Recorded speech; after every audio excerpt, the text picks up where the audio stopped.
First Watch Now. What you need to know from the Cochise County Sheriff's Office. Hosted by Cochise County Public Information Officers Carol Kappas and Grady Butler. First Watch on 92.3 KWCD.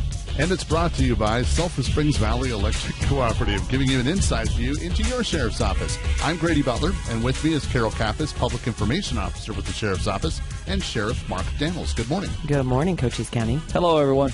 So Memorial Day was this past Monday. It's the unofficial kickoff to summer, and it's also a day where we remember those who fought for our freedom. It was, and a lot of ceremonies. I mean, this is a great military town. What's somebody to say that 22% of all the people in the service community are veterans of one, whether retired or served in our armed forces, and so yeah, it's a special day here in Cochise County and throughout this country. And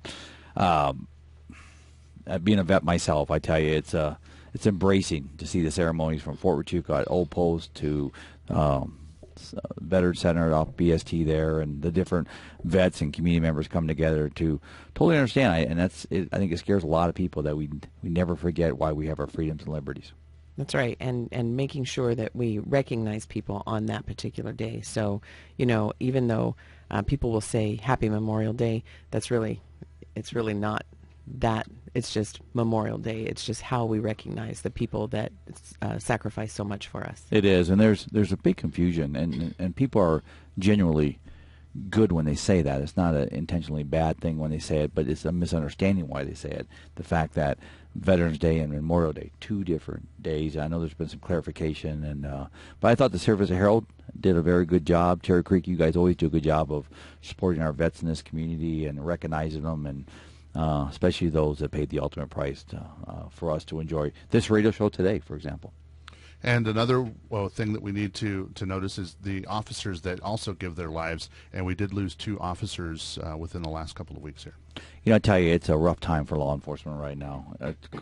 Truly rough time. We just did Memorial last month with Law Enforcement Week, and Memorial Week with that 260.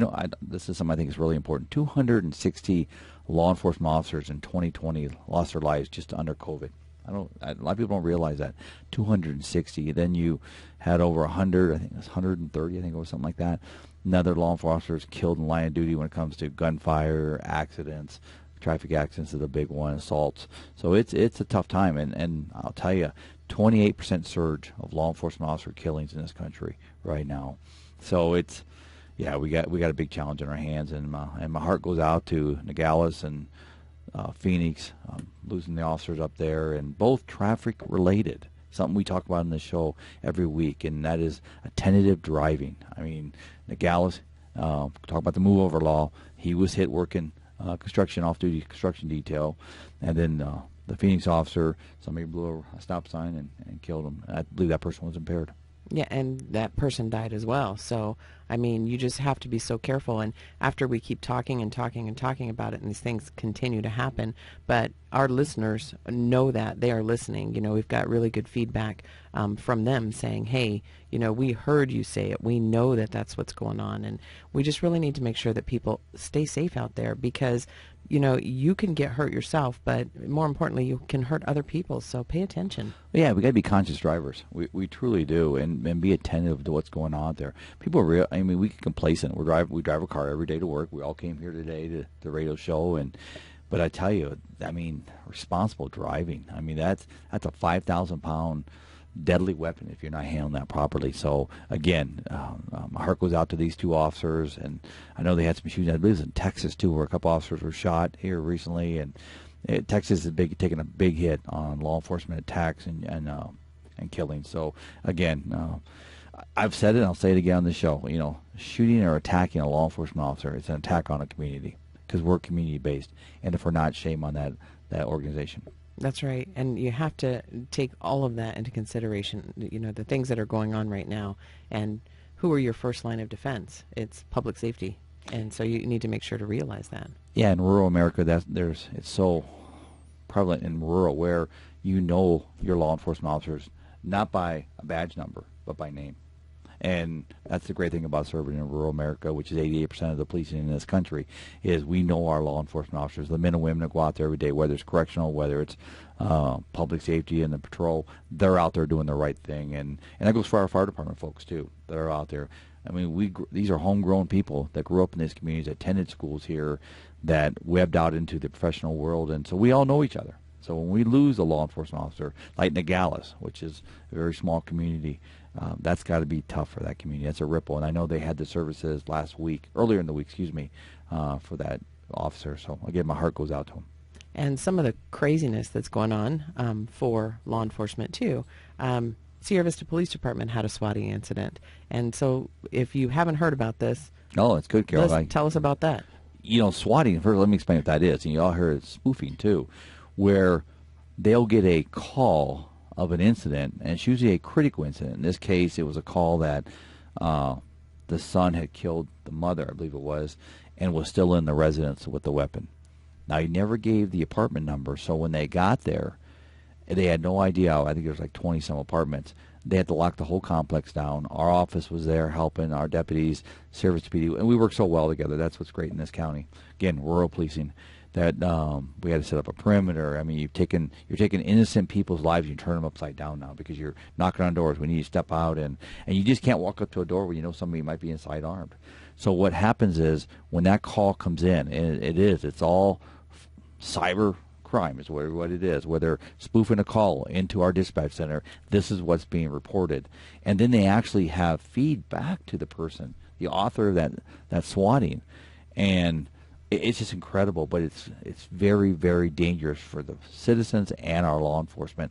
Kudos to the law enforcement that was out there that day. We had another one here a couple weeks ago up in another part of the county where same thing. There's a critical call, somebody's injured, somebody's been shot, and it's innocent homes. They just use random addresses. So when you show up, I mean, for a law enforcement officer, we're walking to a critical event. Well, most people, they're either home sleeping, they have no idea because it's all false. It's not true, but you can see where somebody could really get hurt. And what is the consequence of that when someone is reporting it? Because that's a crime. Oh, it's a big crime. Unfortunately, it's very, very difficult to find out the author because they use fake IP addresses, trying to relocate them. We tried that night here. The officers did on scene, our dispatch center from CCOM, and I know they'll follow up on that. And this guy's done this gal has done this a couple times in this community. And it's coming out of California. That's what it looks like. But yeah, we'll do everything we can to find them because the crime is very serious. False reporting, anything beyond that ripple. Say somebody gets shot, they're held accountable to that, and we'll go after them every time. Unfortunately, trying to identify that suspect is hard. And they did have somebody get shot back east with a very similar situation. So you just have to be careful because if you have a vendetta against, your neighbor, you could call this in on your neighbor. But what happens? I mean, how scary is that you're just at your house, you have no idea, and then all of a sudden it's just raining down fury on you, and that's how it gets really dangerous for everybody. Well, it does, and this goes back to the discipline and training that I think we have such a good handle on here in Cochise County, where when you go to a scene like that, I mean, obviously precautions high, officer safety's high, that you're going to make sure you take all these precautions. We just don't go break a door and come on in, because again, with these kind of incidents, unfortunately, if it is a true event, we're taking these precautions. Does it slow us down a little bit? You bet it does. But our disciplines have to be intact, both for our safety and the ones that we're going to breach a room. If we're going to breach a house at 2 a.m, because we think there's a major crime going on, because usually that's why I call it swatting. We bring our tactical teams in because that's a high-risk entry. Again, if somebody's home in bed, let me tell you, I mean, that's a bad situation. So our disciplines have to be high. Let's talk about your meeting with Secretary Mayorkas. Yes, we had a meeting yesterday with our group of sheriffs along the southwest border and beyond, and this is all developed through the National Sheriff Association, my Border Security Committee. And I'll just say this, things are constant on the border when it comes to the entries, the illegal entries, the trespasses. I mean, there's an article in the Service to Herald. I encourage people to read that, where PAC, Dion Ethel from the Douglas sector did a story, but we're seeing it all the time. I did some presentation last Friday and Saturday out into they had a youth camp south of Sierra Vista. Went out and spoke both days and talking to people out there, and they're getting to come through their schools, and it's just tough. It is, because people really want answers on this, and so that's our message with the Secretary is we have to share a plan, we have to share a unified message, and there has to be action behind this. We cannot avoid this. Can you imagine if I had break-ins and all this stuff going on, or even this scenario, and I didn't say anything about it? People would be up in arms with me as a sheriff. Why are you not protecting us? Where is the public safety? Where is the plan, Sheriff? And I've shared many plans on what we're doing at the Sheriff's Office, what law enforcement's doing here, and it's been very proactive and productive. So, again, that's the message to them. We can't ignore this. We have to work collectively, state, local, and federal, and that'll be the message until we see change. And so a couple other things that we're working on now are the Click It or Ticket program. It goes through the 6th, and want to make sure that people use their seatbelts. That's the main goal. And we're getting a lot of feedback on our social media sites about that. Want to make sure that people understand, we're not trying to take away your right or privilege of being. We want to make sure that you're safe, and that's the law. So make sure you wear your seatbelt. And very much so. And the privilege, it's not a right to drive a car. We didn't have cars when they wrote the Constitution, first of all. But it is a privilege, and we want to make sure that privilege is embraced for not just you, but for those motoring the highways with you. And so it's a law. It's a law driven by the people that we will wear seatbelts. And I remember, 15 years ago when this first started, a lot of people, over 50%, weren't wearing a seatbelt. In fact, it was less than that. We had to do the counts, the daily counts. We said in the intersection how many people were wearing seatbelts, and it was pretty bad. But you look at almost 90% of the people wear seatbelts now. We've come a long way. So kudos to everybody who wears a seatbelt. But if you choose not to wear one, because everybody, welcome to America, and you are stopped, there could be consequences. And what's bigger than that, from us stopping you, is if you have a collision, you're thrown from a vehicle. Your odds of survival greatly decrease. You or a family member or, your kids, your passengers, you just have to make sure that people wear seatbelts when they're in your vehicle with you. It's habits. Let's face it. Things we do are habitual. It really is. And, I know I get in my car, whether it's a patrol car, whether it's my personal car, I just put a seatbelt on. I feel weird not to have it on now because it's just habit-driven. And the Governor Office of Highway Safety is the one who kind of gives us a grant to make that happen this season. So they're out there right now looking for seatbelts. So make sure everybody buckles up. It's truly. And shout out to Alberto. He's the director for Governor Office of Highway Safety and all he does for the state. It's all about keeping you safe. There's no other outlying conspiracy or thoughts on that. It's about keeping you safe, and that's why we have the reminders, educational reminders. We can provide education, prevention, but when it comes to the enforcement, hopefully it's if we stop you, you're not wearing it, it's a secondary offense. You get a citation, and that's your choice. It's your choice if you don't want to wear it, but here's the consequences. But even worse so is if you do crash your car, and we've seen enough tragedy out there. An experienced law enforcement officer has seen some serious tragedy, and sometimes there's no return when there's a death. And you look at that and think, man, if they just wore a seatbelt.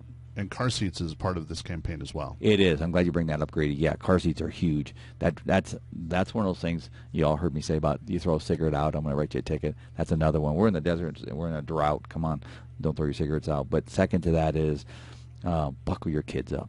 Those kiddos don't know any different. And I see that. I always see it when I'm off duty. It's like, you see a little kid jumping in the back seat. Well, I'll tell you, all it's going to take is one impact, and that little guy is a projectile, and he's moving forward in a bad way. And so keeping along with traffic, Grady was out there too, but the DUI task force, Southern Arizona DUI task force was out Saturday night, and they ended up getting 5 DUIs. And so that's another thing, be responsible. Don't drink and drive. Don't drink and drive, and I know Corporal Borkstadt said this here a couple weeks ago too, is even though we have recreational marijuana now, that doesn't mean you can smoke them and then go drive a car. Arizona is the slightest degree of impairment law. And everybody gets, I got to be a .08. No, that's not true. It's the slightest degree of impairment. So if slightest degree of impairment, I remember, and this is how a prosecutor did this in a jury trial. I'll never forget it. It was Vince Festa, a very strong prosecutor for Cochise County. But he took a piece of paper, 8.5 by 11 piece of paper, and he tore the bottom corner off, just small piece of the corner off the paper, to the jury as he demonstrated this and illustrated this to it, and said, that is the slightest degree of impairment. I'll never forget that. So it doesn't take a lot. And unfortunately, people challenge that law. Well, I'll be okay. Well, I'm telling you, again, that goes back to enough tragedy I've seen on that. And there's a lot of people out there that wish they could have a conversation with their loved one that no longer they're here. So please don't drink and drive. And speaking of which, a car on a stop sign. Yeah, 2 days ago, I was coming back from my office heading to another event, and there was a call came in that there was a car that was off the road, ran over a stop sign. I was out there east of Sierra Vista on 90, so I pull up. As I crest the hill coming over, I see this dust of smoke, or this like a little dust tornado you see. And I'm like, what is that? Well, the guy had buried his car. He went over the stop sign, buried his car, and he was spinning his back tires. But he was so stuck he wasn't going anywhere. But he was just throwing dirt everywhere. So I walked up, and sad to say, this was like 1 or 2 in the afternoon, he was impaired. I mean, he had an open container of alcohol in the car, by the way, which is illegal. We'll talk about that in a minute. But he was impaired. Very nice guy, elderly gentleman. Got him out of the car, and he admitted, he had 6 Budweisers and two whiskeys, and I just shake my head. Now, I know he's got an accident. Lucky he didn't hit anybody. He said the reason there's another car coming the other way. They call that a 2-lane highway, by the way. And so, but when you're drinking, you don't have reasonability. And he went off, and like I said, it could have been a whole lot worse. But yes, he was charged. The sheriff's deputies charged him for DUI, and now he's got that on his record, and he's got to address that. And again, he was a very, very nice person, but we have like a zero tolerance when it comes to, especially when you have an accident. We're going to charge you.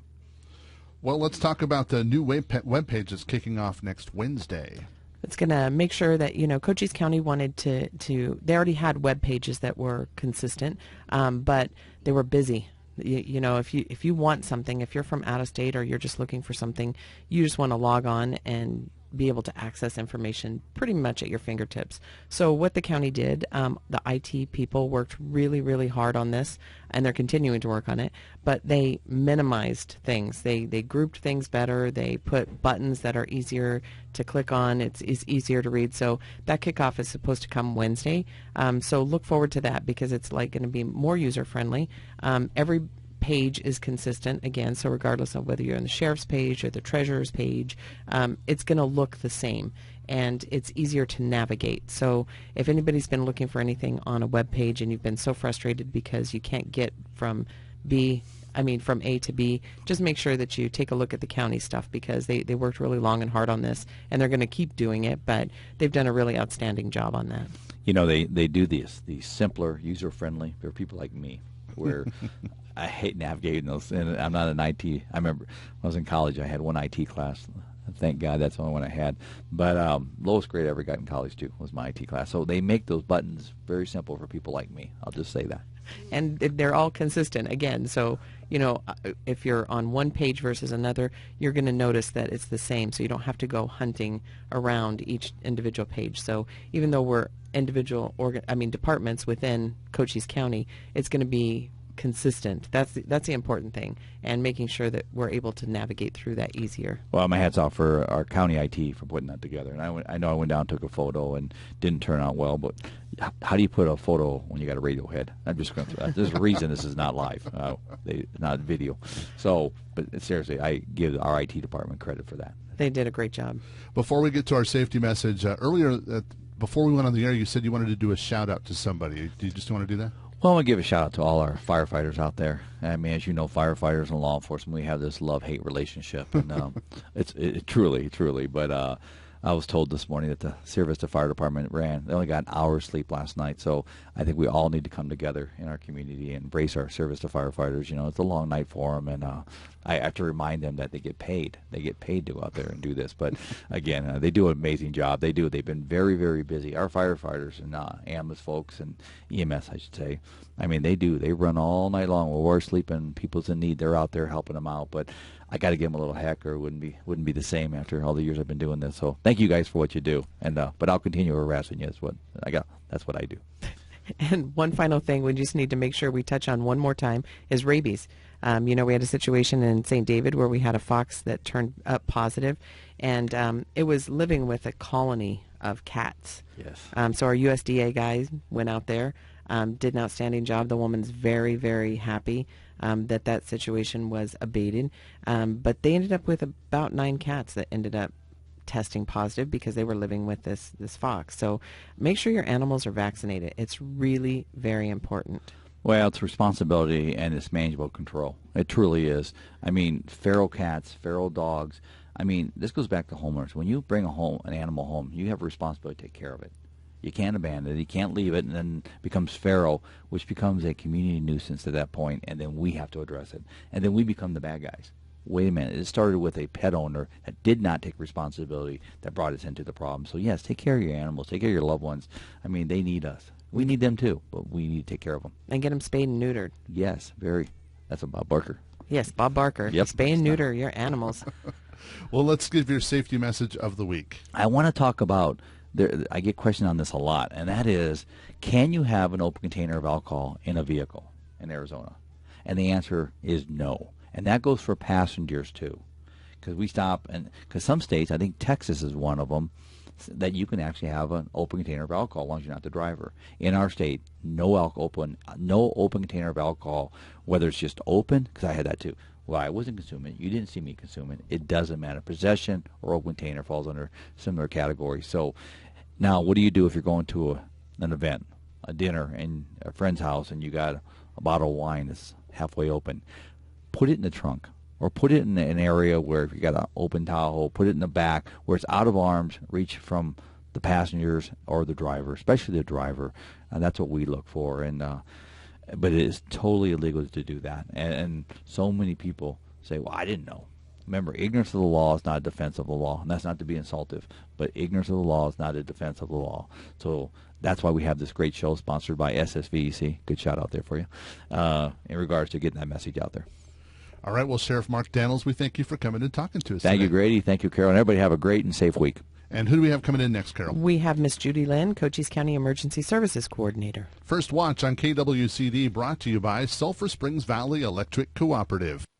It's First Watch Now. Hosted by Public Information Officer Carol Kappas and Grady Butler. On 92.3 KWCD. And it's brought to you by Sulphur Springs Valley Electric Cooperative, giving you an inside look into your sheriff's office. I'm Grady Butler, and with me is Carol Kappas, Public Information Officer with the Sheriff's Office, and our next guest. Welcome back, Cochise County, and if you're driving to work, please be careful, and if you're on your way out of town, please be careful as well. So we have Miss Judy Lynn, Cochise County Emergency Services Coordinator or Director? It's actually a director position. Director. Okay, good. Sorry, I knew that it was something that was out there. So thank you, ma'am, and that's why we have you here, and we want to have you introduce yourself and tell us what's going on. So let's start with your introduction. Thank you. Again, my name is Judy Lynn. I'm the Director of Emergency Management for Cochise County. I started about 2.5 years ago as the Deputy Director and was delighted to accept the position as Director in January. Emergency service is an interesting career. If we do our job well, you don't know we exist. It's only when we're not living up to expectations that you'll notice that we're around. Primarily what we do is we're a support institution that works with public safety entities and public service entities to provide resources and coordination to assist with emergencies and disasters. We educate the public on preparedness. We work on deconflicting resource and asset needs among public safety organizations. So you'll see us as a support entity with wildfire, with evacuations, with large-scale emergencies and disasters. We also focus a lot on communication and public education. So we're helping get coordinated messages out to people to keep them aware of what's going on around them. We go after grant funding to assist our public service organizations in the county and make sure that we're exercising together and training together and that we have interoperative communication so that everybody can communicate well. So we're often in the background, but almost always present. Well, and see, you said all of those things that you did, and then we're going to break that down a little bit by giving examples. And some of the things that, and you're absolutely correct, people don't know you're there, and it's not necessarily when you don't, measure up that they actually start realizing, hey, what's going on. It's just a matter of when there's an incident, that's when they know that you're there and you're handling all of the cogs and wheels in the background and making sure that everything goes smoothly. So thank you for that. It's our pleasure. We like to say we're responsible for everything but in charge of nothing. There you go. And so one of those things is notifications. I think it's really important that people understand there's a notification process in place for all of Cochise County. But one of the things that you should do is sign up for one of them, because if it's going to be super, super serious, there's another option for us to take. But you need to sign up for any asset that you can that will help notify you of an emergency or a situation that you need to pay attention to. And one of those things is AlertSense. So tell us a little bit about AlertSense. What is it? What does it do? How do you get there from here? Yes, thank you. There are two systems that we can use, and AlertSense is one. The other is iPause, and we'll talk about that in a minute. So AlertSense is the one you can opt into, and we originally started by dumping. It's like a reverse 911. So we dumped in as much information as we could years and years ago when the system was first implemented in the county. So for those of you who do get AlertSense messages and wonder why, because you didn't sign up, that's why. Moving forward, though, much of that information has become inaccurate. People have moved. They no longer have landlines. We're all moving to cell phones. So we really, really encourage you to sign up. What it allows us to do is you get to go in and tell us the best way to contact you, whether it's by cell phone, text message, phone call, whether you want us to call your home phone or send an email. You get to control how you receive the messages, so you tell us the best way to get a hold of you. It also allows you to put in your home address or addresses of your elderly parents or critical areas that are important to you, so that you're tied in when we send alert messages about those areas. Opting in gives you control, but it also ensures that you're connected with us. It's not a perfect science. Just a little bit of background on the way we send messages. Most of the time it's based on a geographic region that's drawn on a map. So you may find that you live in Bisbee, but you're shopping at the mall in Sierra Vista, and you get an AlertSense that says evacuate immediately. It's due to the geographic area that you're signed up with, so that may not mean you need to evacuate where you are. So that makes it really important that we read through all of the messages to get the information. There are challenges with this system. So opting in is going to get you access to these messages. But the next step, and we're still working with cell phone companies and the federal government because we're limited to the number of characters that can come across in some of the text messages. So sometimes these messages get cut off. Sometimes they'll come in one or two batches, and they might not even be in the right order. So we need your help making sure you're reading through those messages, because it's just not a perfect system. But it is a good system, and we use it consistently to get the messages out so that our folks are alerted as quickly as possible about emergencies and disasters that directly affect their safety. And some of the things, when you sign up for this, you'll notice there's different things that you can actually be notified on. Yes. So it's not just that you're signing up and you're getting notified on everything. And one of the things that we sometimes get a call on is, seriously, you would notify us if we needed to boil our water? Yes. Because you check the box. That's right. Yes. So I get that a lot. Or, oh, Judy, why am I getting AlertSense messages from you about the weather at 2 o'clock in the morning? I'm asleep. What are you doing to me? I get that a lot. Make sure that you're choosing the information that you want to get. We're going to push out the emergency information, but like you said, Carol, you have options to opt in for other types of information. So do know that is under your control.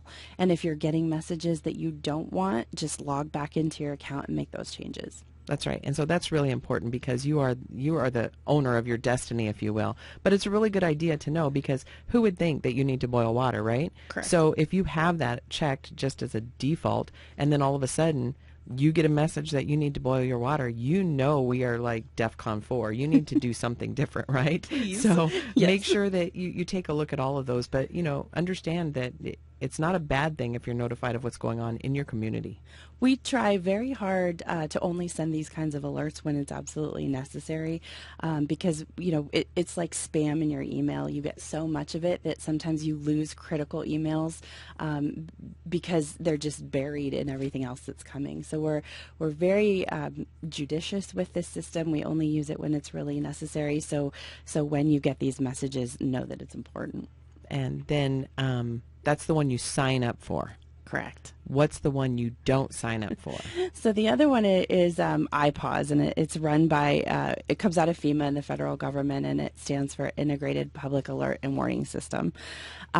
This one is like Amber Alerts or the presidential message that came out. It pings off of cell towers, so there's no opt-in, although these days you can opt out with your cell phone. I would encourage you not to. This is the way that we get critical information to you when you're not in the area where the disaster, or when you are in the area where the disaster is, but you didn't sign up for notifications for that area. So if I've got a shelter-in-place warning going on because law enforcement has a critical incident that is a threat to the public, we may put out an IPAWS alert because it will ping off the cell towers in relationship to the geographic location of this incident. Well, if you don't normally live there, you're not going to get an alert sense message. But if you try to drive through the area, you'll ping off the cell towers in the area and get the messages that we need to. Again, this one's not a perfect science. It's geographic region, but then in addition to that, it connects with radio and television. And because we share a lot of our stations with Tucson, it can show messages kind of in areas where it's not applicable. We're working on that. We're working on messaging. It's almost never going to be the case that we're evacuating the entire county. So if you see Cochise County evacuate, keep reading. There's more information there. But that's our other option, to push information to your cell phones in areas where we know we're going to have people who are not signed up for that area. And those go directly out over the radio as well. We have an EAS system built into the radio station. It goes on all three of our radio stations here and then spreads throughout the county wherever that's coded for. So yes, that's why you hear those like meep, meep, meeps on the radio. That's exactly the same thing. Exactly. Thank you. You bet. Well, let's talk about things that you guys work on regularly. What are some of the things that you guys have going on in your department? So when there isn't a fire or an evacuation, or we're not dealing with some of the disasters that come through Cochise County, we work on preparedness, and that looks like a lot of different things. We go after a lot of grant funding to make sure that there's training available for our first responders.